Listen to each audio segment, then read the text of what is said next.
Good morning and welcome to the Gold Spot. I'm Eric Surpassing. I'm here with Steve Rand. We're here this morning to talk a little bit about what's happening this June 23rd, 2020. Steve, we saw this morning that President Trump is talking about a generous, quote unquote, stimulus to follow up the already $6+ trillion that we've already put into the system. What's your take on that?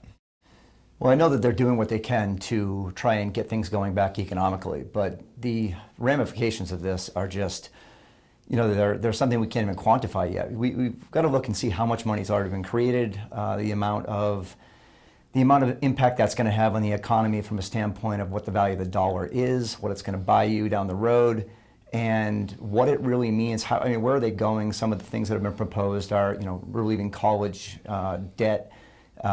Giving continued income to people that are out of work for the indefinite number of times. So what exactly is going to be the long-term impact? We don't know, but it's going to be pretty substantial long-term. Yeah, I couldn't agree more. And then another thing is anyone that was born before the year of 2020 pretty much was brought up with the belief that there's no such thing as free. So with all this free, quote unquote, money that's been injected in the system, handed to businesses, handed to people for unemployment, what do you see? How do you see us, or how will we pay for this in the long term? And what will that do to gold? Well, there's two ways that the government basically can tax you, and one is just actual taxation, and the other is inflation. And that's what we're seeing right now is inflation is rising. You go to the grocery store and buy your food. I bought beef the other day, and it was just an incredible increase in price.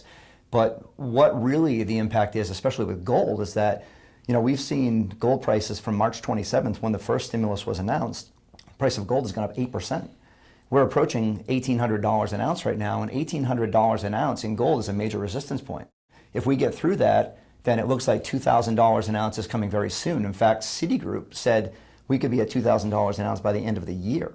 Bank of America's 18-month forecast back in March was $3,000 in the next 18 months. And then this morning, I believe it was this morning, Goldman Sachs said they believe gold will be at $2,000 in the next 12 months. So there's no question that not only do we believe gold is going higher, but more importantly, the big banks that normally don't agree with gold are saying gold is going higher. So it's important for people to take stock of that right now and really get themselves in a better position to take advantage of that.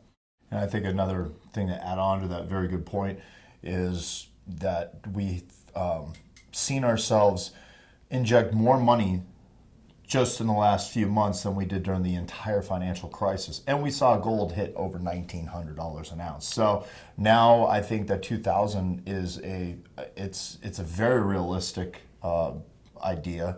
And I think it could definitely shoot far beyond that. And once again, join us again next week, and we'll talk a little bit more about all the craziness, and it really is changing day to day right now. So appreciate you joining us, and feel free to call Steve or myself, and we'll be happy to talk to you more about this if you so choose. Have a good day. Thank you.